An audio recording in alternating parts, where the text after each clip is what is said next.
The wind howled like a wounded animal as it tore across the frozen stretch of road, flinging thick sheets of snow sideways across the windshield. The ambulance crawled forward, tires groaning beneath the weight of accumulating ice, the headlights barely cutting through the white haze. Casey Rhodes clenched the steering wheel with pale knuckles, her eyes flicking from side to side, searching for any hint of danger on the path ahead. Every muscle in her lean frame was tense, wired for disaster. The snowstorm had swallowed the road behind them and stretched endlessly ahead. Red Elk had vanished hours ago into the storm's mouth. The remote town nestled along Montana's Swan Mountains had lost power in 3 neighborhoods, its emergency lines overloaded and rerouted to a dispatch center 60 miles away. But some calls still bled through. One of them, a vague cry from near Greystone Hollow, had sent them out into this blizzard. Beside her, Jeremy Parrish murmured into the dispatch radio, trying to clarify the coordinates. He was older than Casey, round-shouldered with calm salt and pepper curls under his beanie, his presence steadying like a hearth fire. A man used to chaos, but never ruffled by it. If Casey was all storm and sharp edges, Jeremy was warm stone and slow breath. "No follow-up yet," he said with a frown. Call came from somewhere near Greystone Hollow. Dispatcher couldn't get a return, just GPS coordinates. Casey didn't answer. She hated calls like this, the vague ones. The ones that felt like half-whispered regrets, lost hikers, loners who slipped away into the white silence and never wanted to be found. The ones that ended with grief frozen into the ground. The ambulance groaned as it rounded a bend, tall pines rising on both sides, sentinels cloaked in snow. Suddenly, something broke the monotony, a dark shape in the middle of the road. Casey lifted her foot off the gas. It wasn't a branch. It wasn't a drift. It was a dog, a large one, standing squarely in their path. "Coyote?" Jeremy asked, squinting ahead.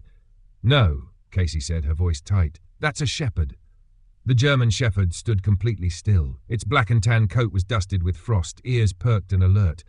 The headlights bathed it in a cold glare, but it didn't move, didn't flinch, didn't bark. It simply stared at them, unmoving, as though it had been waiting.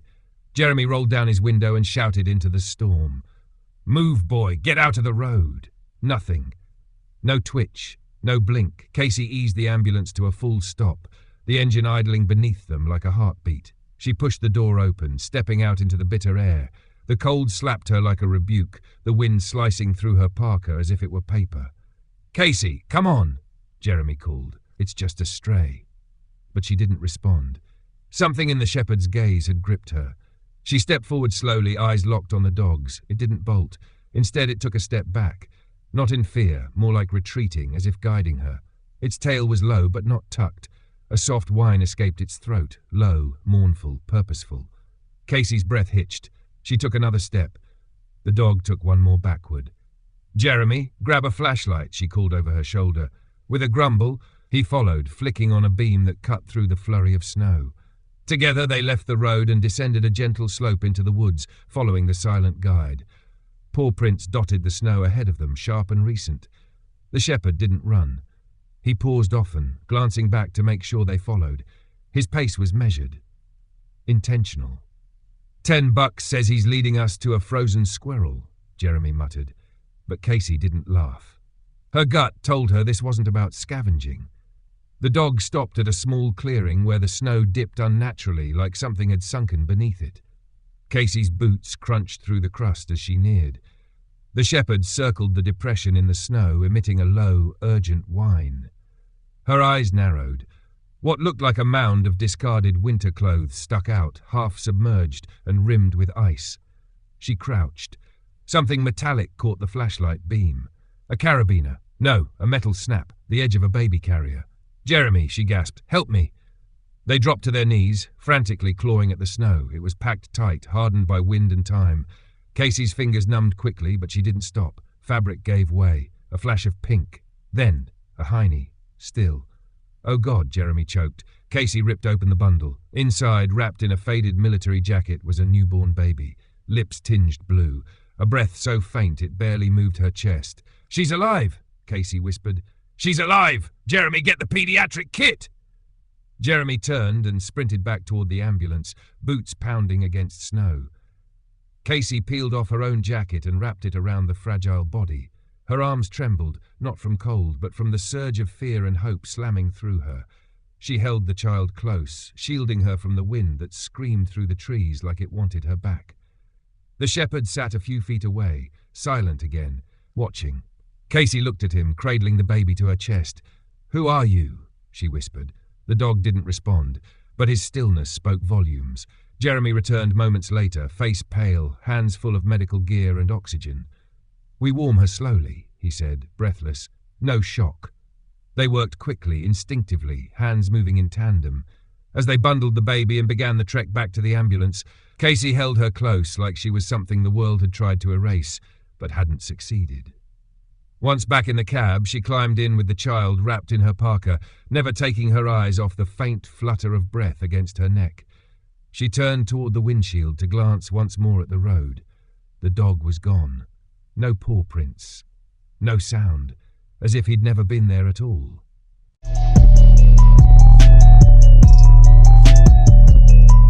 The storm showed no mercy as the ambulance pushed through the snowbound roads toward the small medical outpost in Greystone Hollow. Ice clung to the sides of the vehicle like armor, and the windows fogged from within, blurring the world outside into a surreal mix of shadows and white. Casey sat hunched over the tiny bundle wrapped tightly in her parka. She hadn't loosened her grip since the moment they pulled the baby from the snow. Her arms felt numb, not from cold but from the sheer intensity of purpose coursing through her veins. The newborn stirred once, barely a flutter beneath the layers of wool and warmth, but it was enough. Enough to make Casey tighten her hold, enough to make her heart pound again. The clinic itself stood like a stubborn outpost against the wild, a squat building half buried in snow. The generator hummed with fatigue, keeping the lights on and the heater buzzing like an old engine trying to keep up. It wasn't much, but it was hope. Dr. Ellen Wexley stood at the clinic door before the ambulance even stopped. She was tall and lean, her features lined with decades of worry. Her grey curls were drawn into a tight bun, and her coat flapped in the wind like a banner of resilience. Though she looked carved from bone and discipline, her voice was a warm balm. "Get her in here now," she ordered, motioning them to the exam room without missing a beat. Inside, the room was spare but clean. Medical supplies lined the shelves in neatly labelled bins, and a heated bassinet stood ready in the corner, as if waiting for this very moment. Casey moved quickly, gently laying the baby onto the exam table. The layers of coats and jackets peeled away to reveal a fragile, bluish face, lips barely pink, eyelids heavy but flickering with life. "Third infant in 2 months." Ellen muttered, more to herself than anyone else, "and this one brought in by a ghost." Jeremy added quickly, "We don't know her name. No ID. No other people nearby." "She was buried out in the trees," Casey said. "Under the snow. A German shepherd led us to her." Ellen's hands didn't pause, but her eyes narrowed. "A shepherd?" Casey nodded. "He didn't bark, didn't run. He waited, like he wanted us to follow him." No one spoke for a moment. The baby's temperature was critical, far too low, but not beyond saving. Ellen moved with the precision of a triage veteran, her every motion deliberate. Casey assisted in silence, her fingers no longer shaking. Her body had steadied, but her thoughts remained trapped in the snow. The shepherd's eyes. That low, pleading whine. It hadn't been a cry for help, it had been a command. When the baby was finally stable and swaddled in layers of heated blankets in the bassinet, Casey stepped into the hallway. She leaned against the wall and pulled off her gloves, trying to catch her breath. But her mind wasn't in the clinic. It was still out there, in the woods, in the swirling wind and the dark gaze of a dog who had waited. She closed her eyes, hearing it again. The soft sound, like a sigh, like the dog had been begging not for himself, but for the child. Footsteps echoed down the hall. Casey looked up to see a man approaching. He wore a green parka, snow caked into his beard and his boots left damp prints on the floor. His name tag read Deputy Colin Barrett. Mid-30s, with a weather-worn face and a crooked jaw that looked like it had seen its share of fights. "I'm with the county," he said, stopping a few feet away. "Got the report from dispatch. No missing child filed. No active case that matches what you found." "No tracks either," Casey said. "Just the dog. No other footprints. No vehicle." It's like the snow erased everything else. Colin frowned. That's the third strange rescue call this winter. You hear about that kid who turned up outside the ranger station in Bozeman? They said a dog brought him too. No one ever saw it. Casey narrowed her eyes. Same kind of dog? No one could say for sure, but if it was the same one, he hesitated. Sounds like you met a myth. Casey wasn't interested in myths. She wanted facts. She wanted a name for the child, a reason for the shepherd, a path through this blizzard of questions. What about the mother? She asked. We have to notify child services. Already contacted, Colin said. We're checking local hospitals for recent births, but unless someone reports her missing. He didn't finish the sentence. He didn't need to. Casey turned and walked back to the exam room. The baby, so tiny, so impossibly fragile, had warmed enough to regain colour. Her cheeks now held a blush of pink. Her breathing was stronger. She moved slightly under the blankets, eyes twitching behind closed lids. Dr. Wexley glanced over and said quietly, You were just in time. Any later? Casey didn't wait for the rest. She already knew what it meant. She stood to leave, then paused at the door. Could she have been out there all night? Ellen looked up. Not without that dog. No way. Whatever it was, it saved her life. Jeremy appeared in the hallway, brushing snow from his sleeves. Tell me you found a name. Just one thing, Casey said. She reached into her pocket and pulled out a small plastic bracelet. It was on her wrist. Jeremy squinted. What's it say? June, Casey replied softly. They stood there in silence for a moment. The wind moaned against the windows. Little June in the snow, Jeremy murmured. Later that night, Casey sat alone in her truck. The storm had started to ease, the wind no longer shrieking but whispering. Her phone rested in her lap, glowing with the image she had taken earlier, the place where they had found June. The snowdrift, the baby carrier, her own jacket thrown across it, and in the far corner, faint but unmistakable, the silhouette of the German shepherd. She uploaded the photo to the local community board and typed a short caption, Found near Greystone Hollow. German shepherd led us to this child. Does anyone recognize this dog? She didn't expect much. But within the hour, her inbox buzzed with notifications. That looks like the one I saw near the old sawmill. Is that the shepherd from Monroe Bridge? My grandma swears that dog shows up every time there's an accident near the gorge. But one message stopped her cold. He's not a stray. His name's Kota. Used to be Search and Rescue K9. Lost his handler in the 2019 Ridge Fire. No one's seen him since. Casey's breath caught. She clicked on the sender's profile. The message came from a woman named Ivy Lang, late 40s, retired wildlife responder. Her photo showed her with a badge and a rescued owl perched on her shoulder, her hair braided back, her eyes sharp as frozen steel. Casey messaged back immediately. Ivy replied within minutes. And just like that, the pieces began to shift. A new story was unfolding beneath the snow, one older than the storm, one written in paw prints and whispers.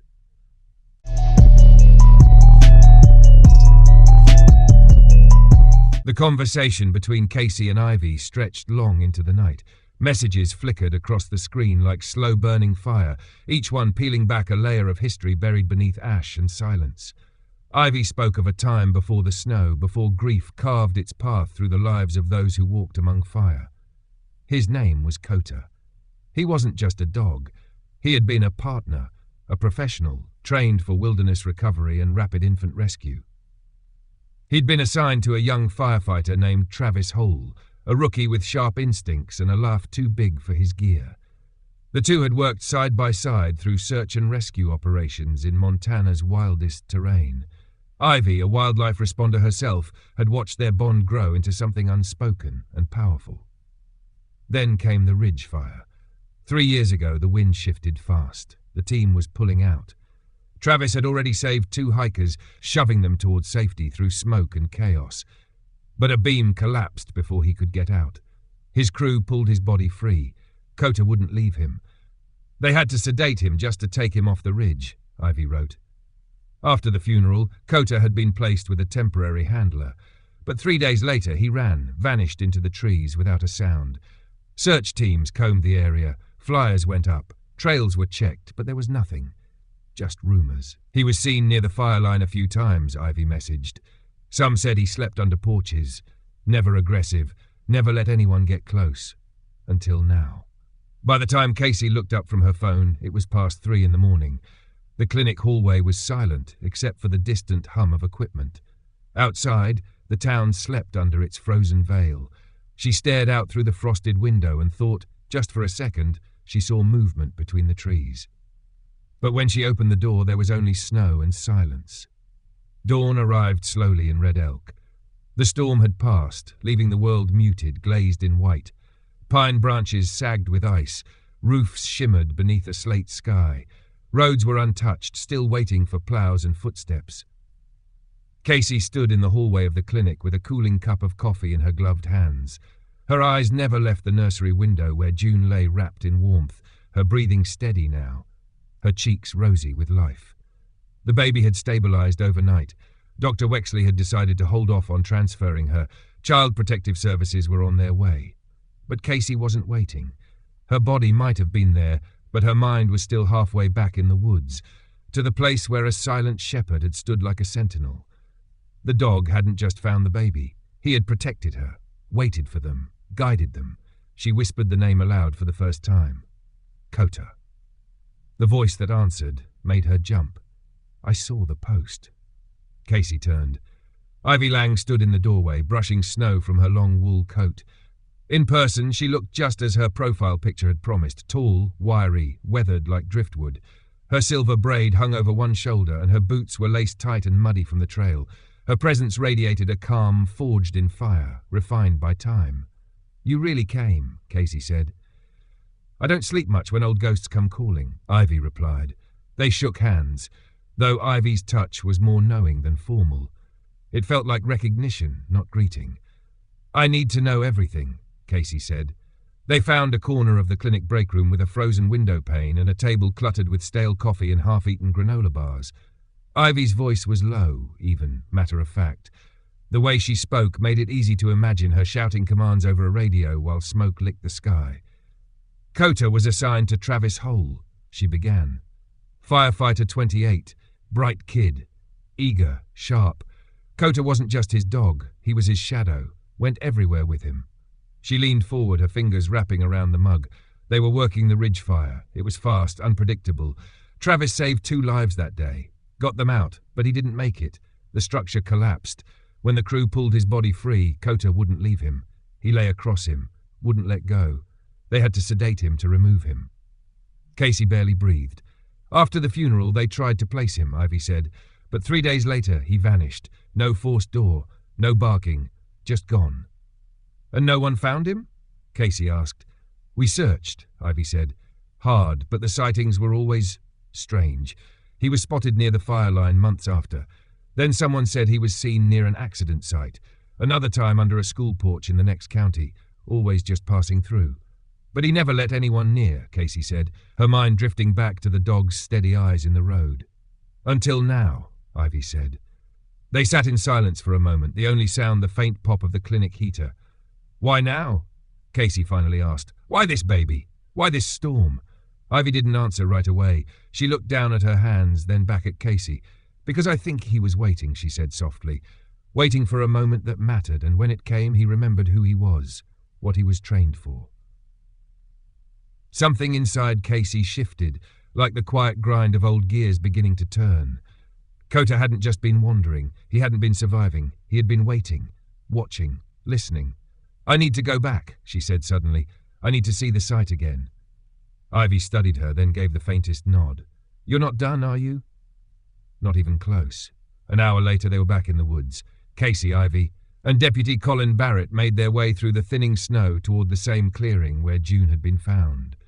The sky hung low and cold above them, clouds bruised with retreating storm. The snow here was softer now, yielding under their boots. Patches of earth peeked through. The baby carrier had already been retrieved by evidence techs, but the depression in the snow remained, a hollowed-out cradle carved into the earth. The memory of that moment was still pressed into the land. Colin walked beside them in silence. He had been quieter since yesterday, more reflective. Maybe it was the presence of Ivy, a respected name in Montana's search and rescue community, or maybe it was the story Dr. Wexley had told him the night before, of a baby buried in snow, and the shepherd who led two strangers straight to her like he was drawing a map through destiny. Ivy knelt beside the imprint in the snow. Her fingers brushed the edge where the snow sloped inward. "He brought her here intentionally," she said. "This spot is too protected, windbreak on two sides. It's dug down, insulated. He made this pocket." Casey stared at the ground. "Do you think he found her, or that he saw it happen?" Neither answered, but a new voice did. "Maybe both," said a man as he emerged from the trees. He was in his late 40s, wrapped in a shearling coat patched along the sleeves, with a weathered scarf slung over one shoulder. His beard was wild, and his eyes carried the stillness of long winters. Military boots, cracked and worn. A man shaped by solitude. "I'm Samuel Wicks," he said, adjusting his gloves. "Live about 2 miles north. Trap and log in the area. Saw your post. Thought I should come." "Have you seen the dog?" Colin asked. "Not lately," Samuel said. "But 2 nights ago I heard something. Not coyotes. Bigger. Thought it was a mountain lion. But then I saw the prints. Huge, deeper than any wolf." "You followed them?" Ivy asked. "Didn't need to," Samuel said. "They followed me. That dog tracked me for over a mile, never showed himself, but I saw the trail." Casey's heart thudded. "Where did it lead?" Samuel looked at her, his expression unreadable. "Back to the ridge," he said. "Always back to the fire line."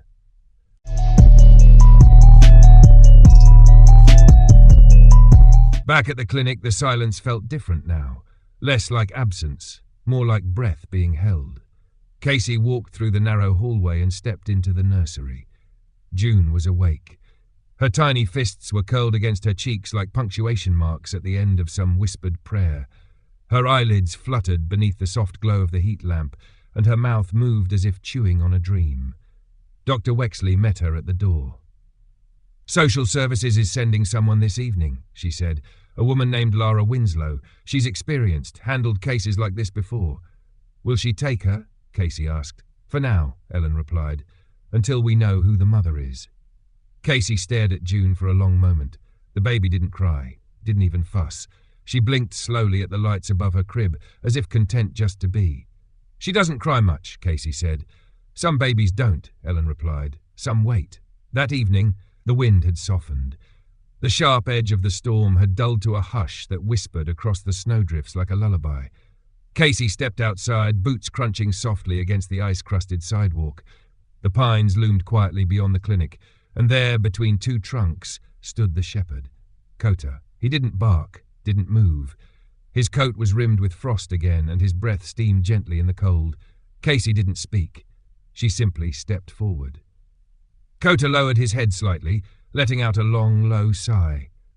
Then he turned and began to walk, slowly, steadily, back into the woods. Snow melted in intervals as she followed, like the forest itself was giving way for them. Each step felt heavier and lighter at once, like she was walking towards something she hadn't known she'd lost. Days had passed since the storm, but the memory of that night remained vivid. People in town still spoke of it with a strange reverence, yet their voices dipping to a hush when they said the name June. In the coffee shop, Casey had overheard whispers. In the clinic, children had begun drawing pictures and taping them to the walls. A big black and tan dog beside a baby swaddled in pink. Ghost stories, they called them. But Casey knew better. That morning, Lara Winslow had arrived. Mid-50s, red glasses, silver hair pinned in a no-nonsense twist.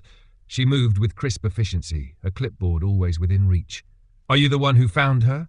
she asked, glancing over her frames. "Yes," Casey said. "And you named her?" "I didn't. She had a bracelet. It said June."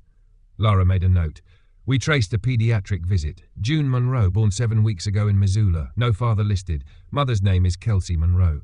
Casey's breath caught. "Has she been located?" "She filed a missing child report 2 days ago," Lara replied. "Said she left the baby with a friend for the afternoon. Came home to an empty crib.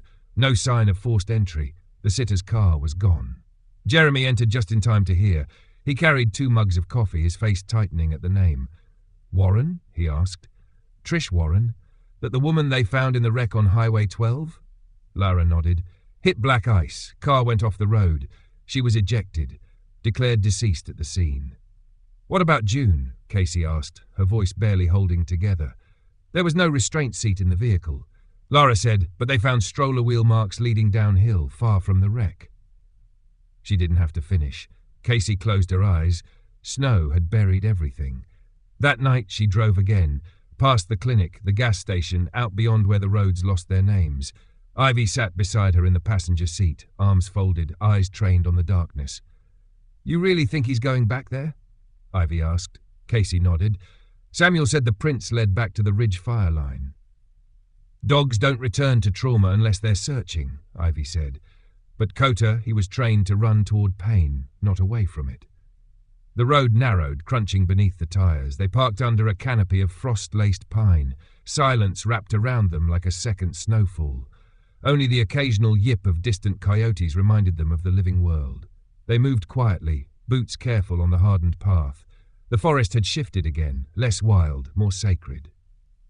As they neared the charred remnants of the old fire zone, the skeletal remains of a fire tower loomed ahead, blackened and hollow. Ivy stopped beside a trunk scorched to coal and knelt. "Here," she whispered, "in the snow, paw prints, large, purposeful, cleanly pressed into the frost, and beside them something else, fainter, smaller, like ghost prints, barefoot, tiny." Casey dropped to her knees, breath hitching. "These aren't new." "No," Ivy murmured. "Snow's too light here. The trees shelter it. These could be days old." "What does it mean?" Casey asked, heart thudding. Ivy stood slowly. Her voice was soft but certain. "He brought her here first, before the road, before you found them." Casey stared at the path, her voice cracking. "He dragged her through the woods?" "No," Ivy said. "He carried her." They followed the trail deeper into the forest. The paw prints led through twisted trees and low hollows where the snow thickened again.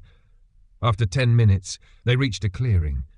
At its center, a fire ring, long since used, ash now grey and buried beneath snow. Nearby, half buried in dirt, a scorched photo frame. Casey knelt and gently pulled it free. The glass was cracked, the picture curled and faded, but the image was clear enough. A young man in firefighting gear, smiling, one arm slung around a German shepherd. Travis Hole. "He brought her back to where he lost him," Ivy said quietly, "like an offering or a promise kept." Behind them, a branch snapped. They turned. Kota stood at the edge of the clearing, his posture still, watching. He looked older now.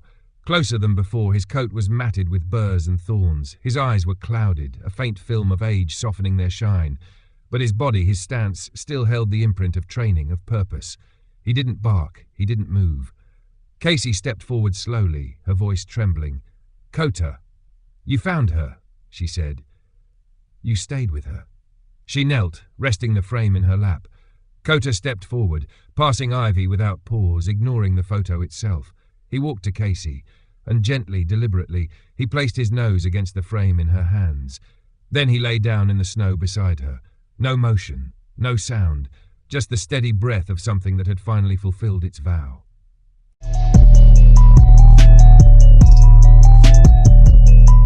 The following morning, the air inside the clinic was warm, almost sleepy, as sunlight filtered through the frost-glazed windows. June lay in her crib, her eyes wide and alert, lips curling into soft gurgles as if in conversation with the light. Her tiny arms stretched beneath the blanket, fists loosening as warmth and comfort replaced the cold and silence she'd been born into. Then the door opened. Kelsey Monroe stepped into the room. She was young, perhaps 24, her face pale and worn, framed by limp blonde hair pulled into a messy bun. Her coat hung off her like it belonged to someone else, a faded hand-me-down 2 sizes too big. But it wasn't just her clothes that seemed heavy. Grief lived in the corners of her eyes, in the slump of her shoulders, in the trembling of her steps. She didn't speak. She didn't even breathe. She saw the crib, saw the pink bundle inside. And she broke. Not with a cry, not with a scream, but with a collapse. Her knees folded beneath her, and she sank to the floor as if the weight of all the days she'd believed her child had died had finally caught up to her. June didn't cry.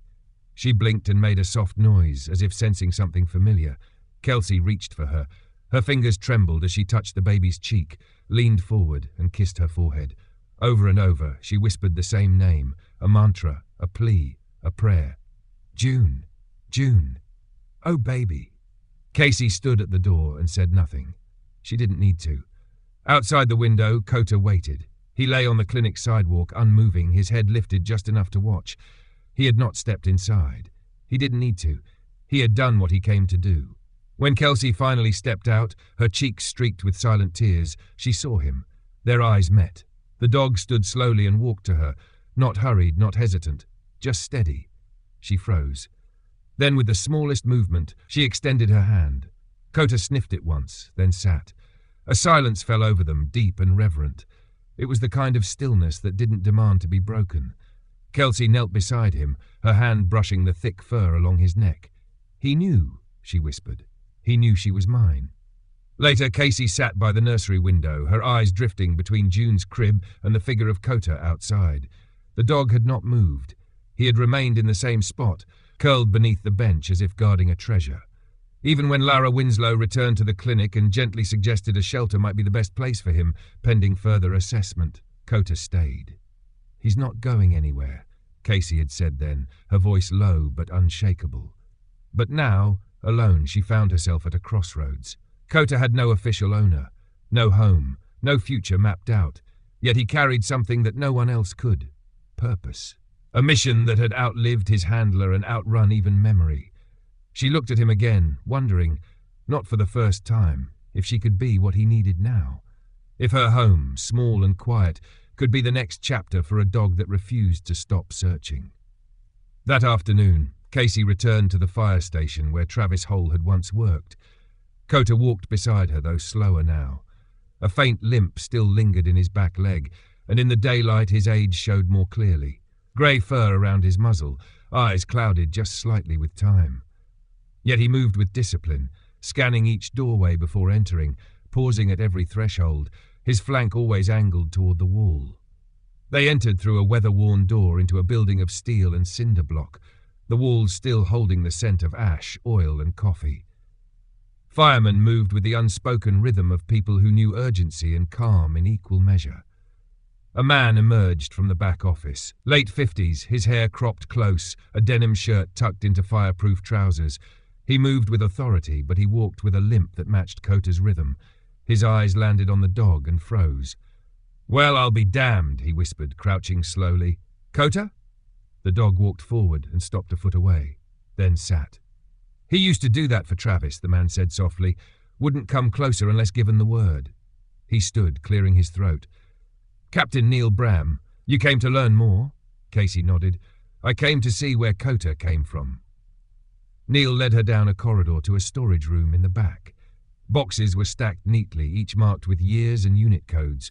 He pulled one labelled Holty Ridge Unit and opened it carefully, laying out its contents like artifacts: a badge, a burned helmet, a file folder with training records, and a photograph. In the photo, Travis stood with his arm around Kota, both staring into the lens with a certainty that struck deep. "He was trained in rapid infant rescue," Neil explained. "Used to sleep beside the cribs during drills. Travis said the dog could recognize the sound of a newborn crying before anyone else." Casey stared at the photo. "He brought June to the fire line," she said, almost to herself, "to where Travis died." Neil didn't look surprised. Dogs like him don't forget purpose. They don't understand death like we do, just absence. And when purpose disappears, they wait for it to return. Casey looked down at Kota, who now sat quietly beside her, and for the first time in years her heart didn't feel like an echo chamber of what she had lost. It felt full. Later that night, the quiet returned. Casey invited Kelsey and June to her home, a small log cabin nestled between two frozen creeks at the edge of Red Elk. The cabin had once belonged to her father, passed to her after his funeral. She hadn't spoken of him in years, not even to Jeremy. The place smelled of cedar and old paperbacks, the fireplace still cold from months of disuse.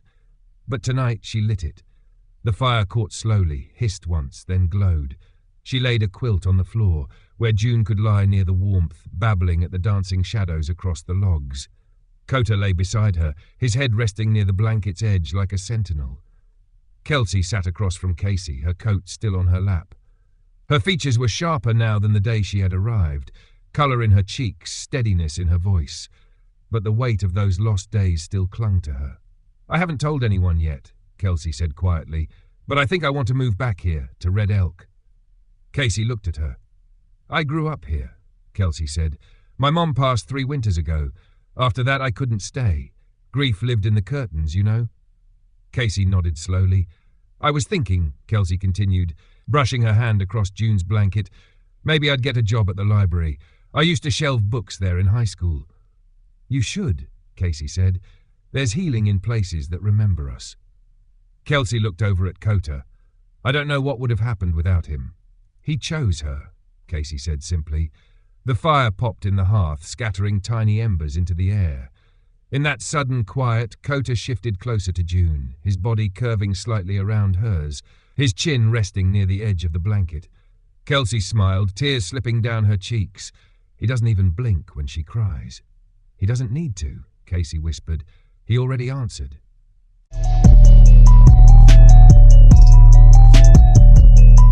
The next morning brought Ivy back to the cabin, this time accompanied by someone new. His name was Dale Rankin, a former Marine turned canine behaviourist. He was in his mid-30s, lean and sharp-jawed, with tattoos crawling from beneath his flannel sleeves and eyes that looked like they'd seen war and still chose to believe in the goodness of second chances.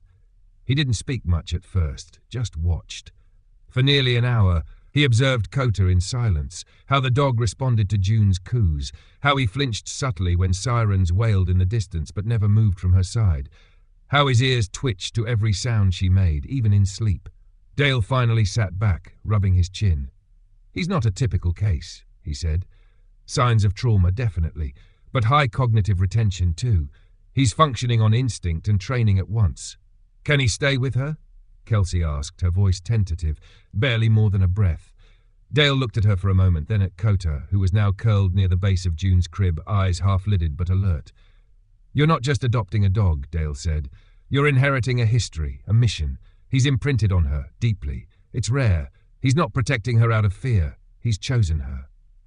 I am, Kelsey whispered. I'm willing. Casey glanced at Kota. Their eyes met. For a brief second, his tail moved, just once, a slow wag. Spring came slowly to Red Elk. It didn't arrive like a celebration, but like a letter long delayed. Snow melted from rooftops first, then fence posts, then finally from the winding creeks that outlined the town like soft etchings. Daffodils poked through brittle grass. Children returned to school without snow boots, and the air, for the first time in months, tasted like something warm was coming. But for Casey, spring arrived in a quieter way. It was the sound of laughter, June's laughter, carried through her open cabin window. 6 weeks had passed since the storm. June was now nearly 3 months old. Her cries were stronger, her eyes sharper. And Kota? Kota rarely left her side. If the baby slept, he slept beside her crib. If she cried, he was on his feet before anyone else, not panicked, just present, as though fulfilling a promise he'd made long before she was born. Casey had watched them grow together, girl and dog, two survivors bound not by blood but by something older. Loyalty, timing, grace. Kelsey had moved into the small guest house behind Casey's cabin. It was a 2-room shelter with a wood-burning stove, quiet and humble. She filled it with life, framed photos of her mother, rows of children's books from yard sales, and warm quilts she'd found at thrift shops. She had taken a part-time job at the Red Elk Library, just like she said she would. The pay was modest, but her smile had changed. Still tinged with sadness, yes, but softer now, more ready. That morning, Casey was stacking firewood outside when the front screen door creaked open.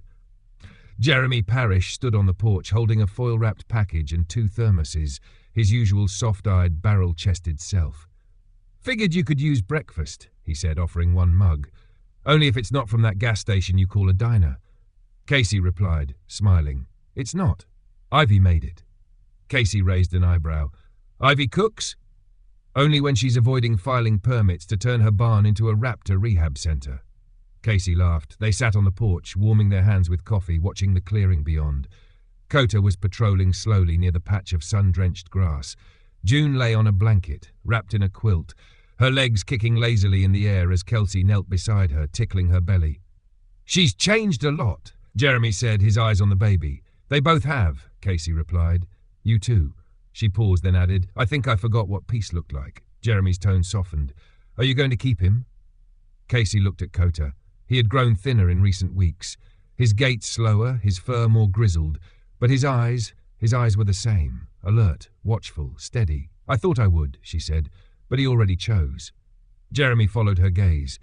Kota now lay beside Kelsey and Junes. His head rested on his paws, his body curled just enough to protect without looming. "That dog found his fire again," Jeremy said. "No reason to pull him from it." Later that week, the town held a small dedication ceremony. Ivy had insisted on it, and the mayor, Shelley Pratt, a woman known more for her excessive cupcake decorations than public speaking, eagerly approved. A local woodworker carved a sign, "Guardian's Hollow." It was placed beneath the pine tree where Kota had first been seen that night, standing in the middle of the road.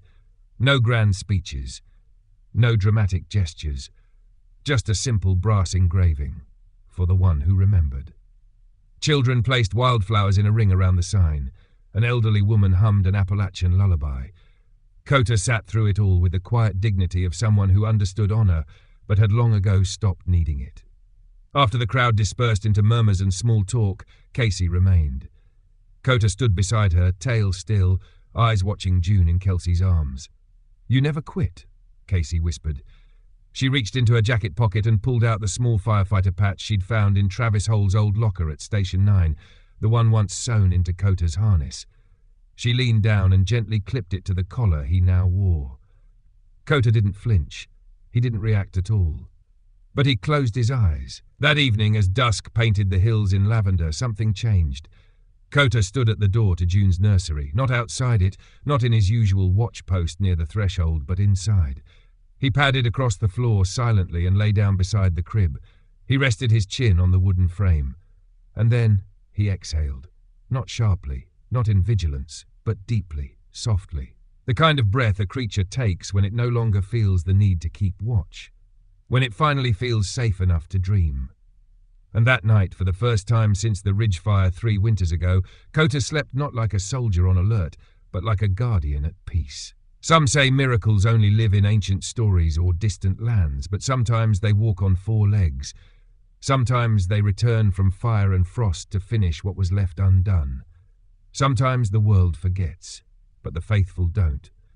And in the quiet hush between grief and grace, something holy is reborn, not with thunder, but with silence, with breath, with one child's soft laughter echoing through the trees, and the steady heartbeat of the dog who never stopped remembering.